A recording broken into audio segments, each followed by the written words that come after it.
Warning: the following video contains explicit language which may be offensive to some viewers or inappropriate for children. The content within this video is intended for mature audiences only.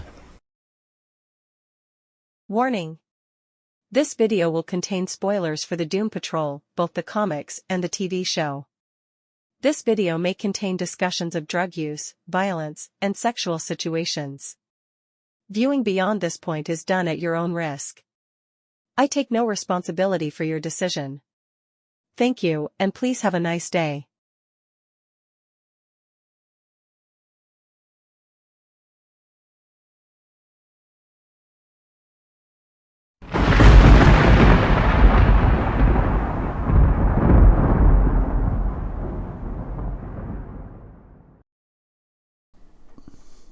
Hello and welcome to this video. In this video we are going to be discussing the Doom Patrol, both the comic and the 4-season television show that was originally on DC Universe, then crossed over into HBO Max when HBO realized that comic book nerds love their comic book TV shows, and just put it all under the HBO umbrella.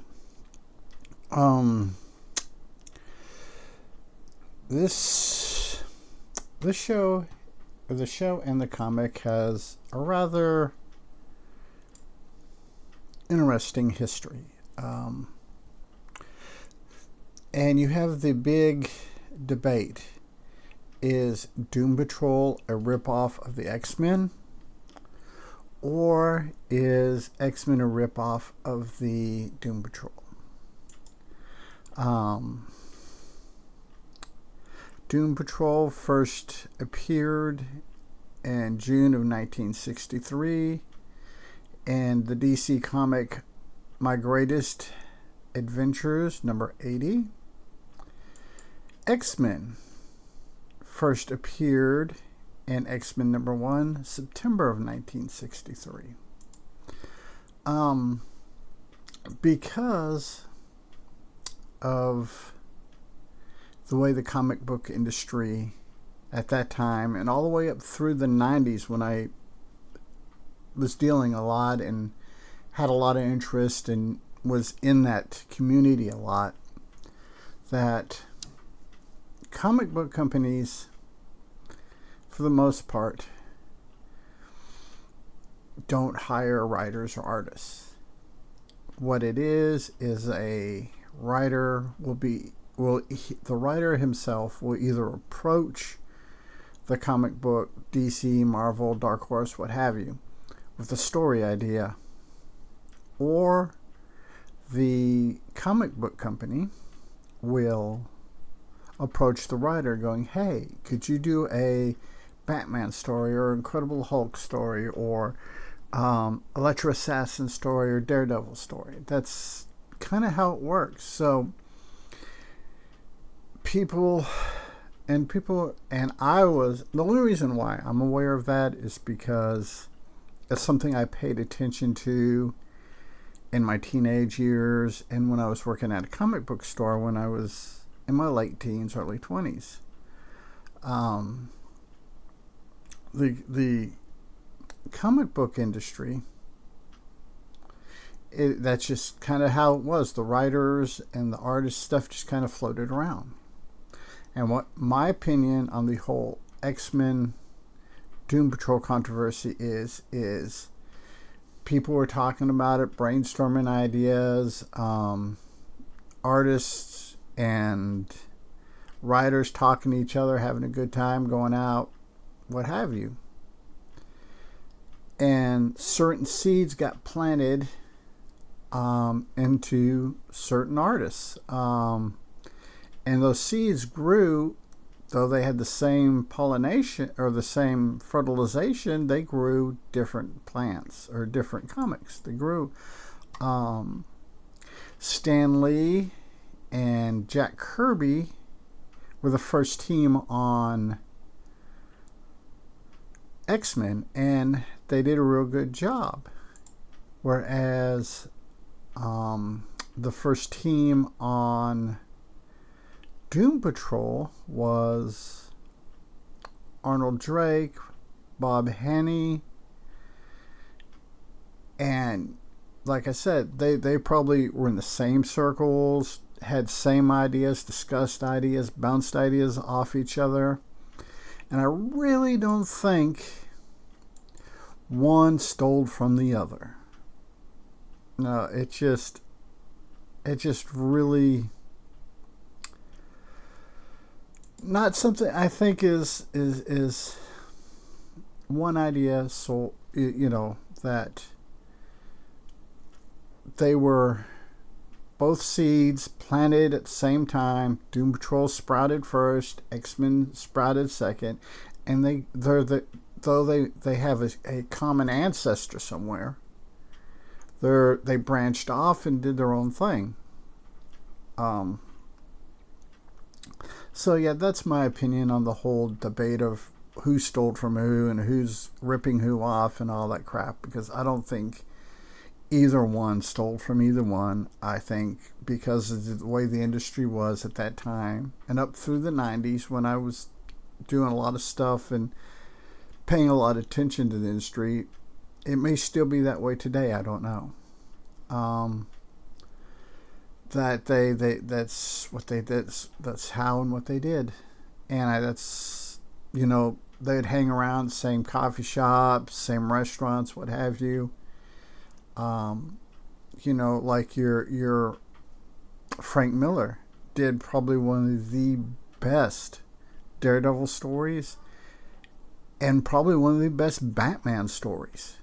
Right about within the same year. I think while he was working at Marvel doing the Daredevil story, he was writing the Dark Knight Returns to pitch to DC.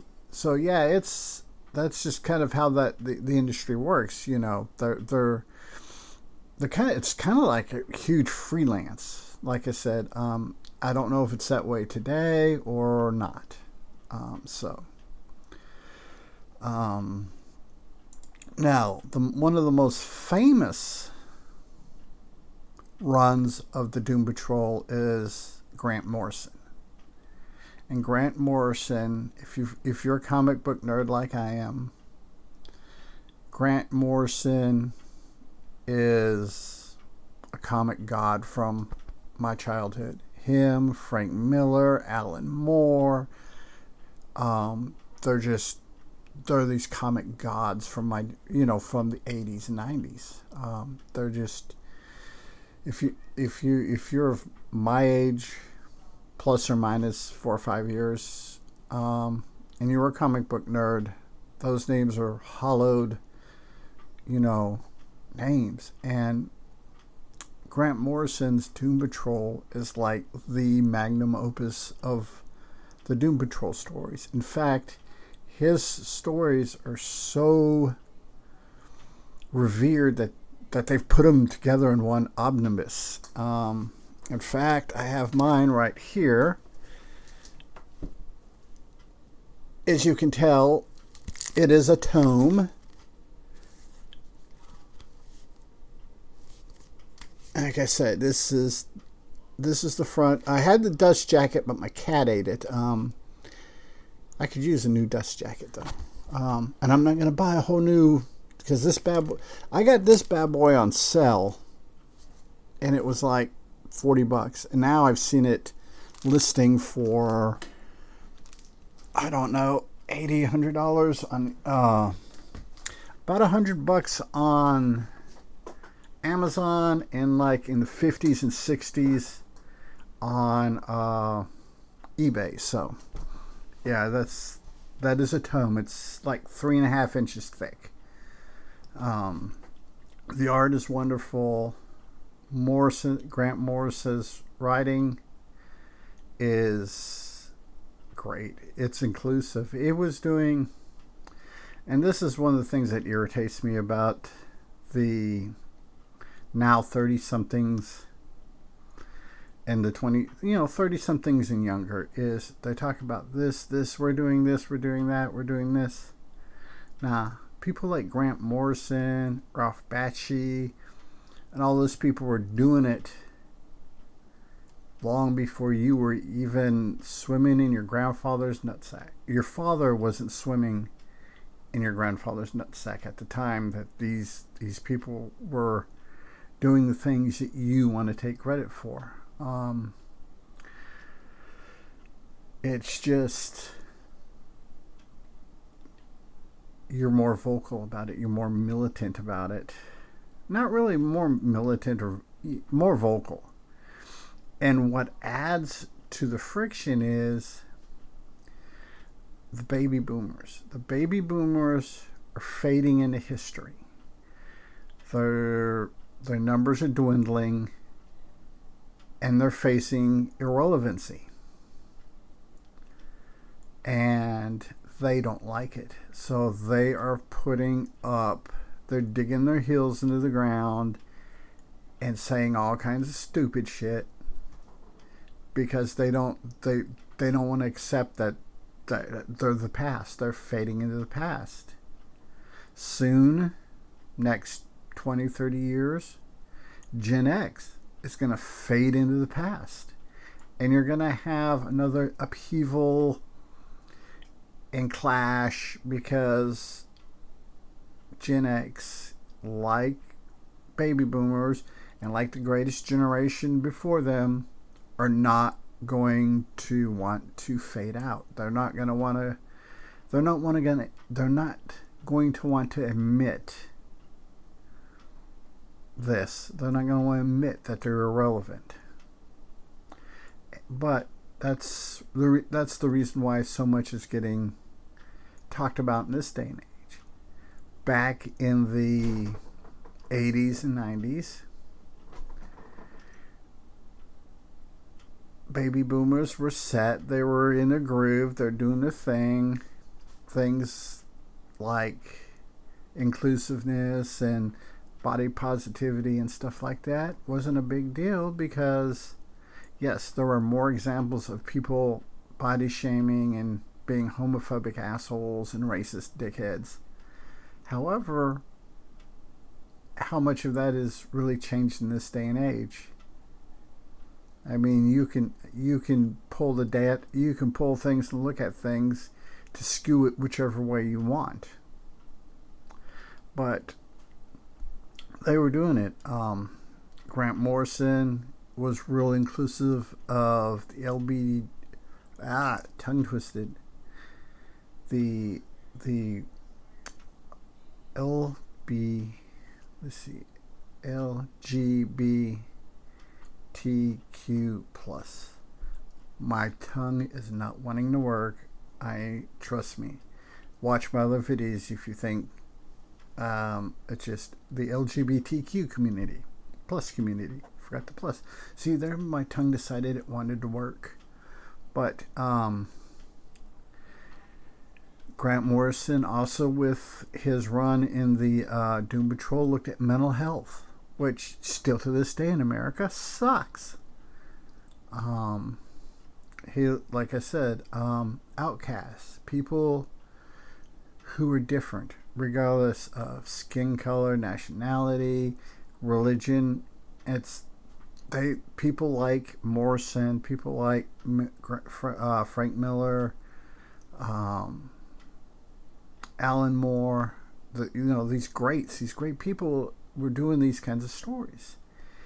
And that's what the Doom Patrol, into a more mainstream known audience, X-Men do. Your core X-Men cast is basically, you have Robot Man, Elastigirl, Negative Man, Beast Boy. That is your initial cartoon, or not cartoon, your initial comic book configuration. over time, you had people come in, people leave. You had Dorothy Spinner. You have in the show you had Madame Rouge, and so yeah, it was kind of it's kind of like Justice. It's kind of like poor man's Justice League. These were, and that's another thing. Doom Patrol, not your A-listers, not your A-lister superheroes. These were, these were your bench warmers, and they knew it, and they both in the show and in a lot of the 60s and 70s comics, they're like, yeah, we're doing this because these people trying to do whatever bad things are just not up for the Justice League to bother with, so we have to come in and do it. It's, B-class villains, B-class heroes. You're not going to get a B-class villain and, have Superman, Batman, and Wonder Woman show up. It's just not going to happen. Not going to happen. Even the people that are lower on the low end of Batman's rogues gallery are still better than a lot of the villains that, like, Doom Patrol goes against. Animal, Mineral, Vegetable Man, Negative Man, and a whole slew of Monster of the Week bad guys. And that's kind of the thing. They're self-aware. You have Crazy Jane, who I believe Crazy Jane is a Grant Morrison. She is his representation of everything that is wrong with our mental health treatment in America. And if you go into reading the comics, especially Grant Morrison's run,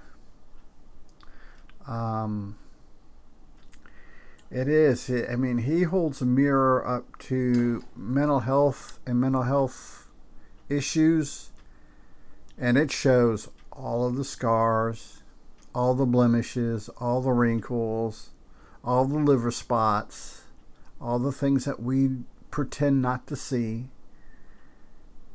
Yeah, it is. The reflection that it shows is not good, thus making her probably my favorite Doom Patrol character. And when she teams up with Cliff, the Robot Man, them are some of the best stories that Morrison told. Because you have a woman, sometimes Crazy Jane has 63 personalities, each one with its own individual superpower. And not all of them are female. Not all of them are male. Some of them are in between. Some of them aren't even human. But these personalities allow Morrison, through stress and all that stuff, to show. He also allows him to go and explore stories of transgender,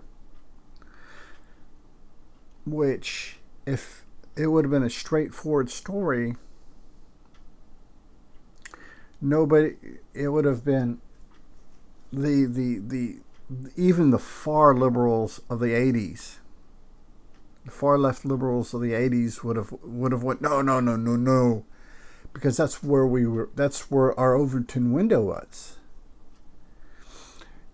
And now in this day and age, thank God, you can tell our Overton window is here, and we can look through it and tell transgender stories. We can tell lesbian, gay, bi, asexual stories. We can tell heterosexual stories. We can tell these stories. And once the baby boomers stop digging their fucking heels into the ground and realize they're obsolete, they're irrelevant. Their time has gone by. You're going to see this Overton window shift even further. You're going to see it's probably even going to get a little bit bigger. And for those people who don't know what the Overton window is, an extremely, extremely simplified version of definition of it is what the general public considers decent to discuss, talk about, write about on any given subject. Different subjects, different Overton window locations. Politics, religion, sexuality, gender issues, stuff like that. All the Overton windows are in different places for different societies. And because somebody is over here looking out a different window, it doesn't mean they're wrong. It just means they're looking at a different window.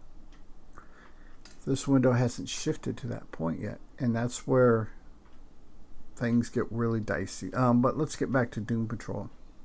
Actually, let's go ahead and call this a part 1, and we'll come back and do part 2 because we are pushing 20 plus minutes, like 22, 23 minutes by the time I get everything edited.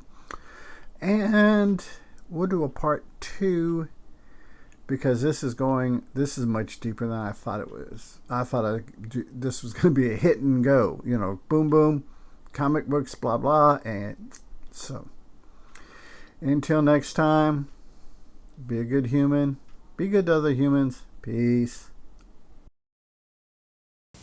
Hey, it's 10 p.m. Do you know where your children are?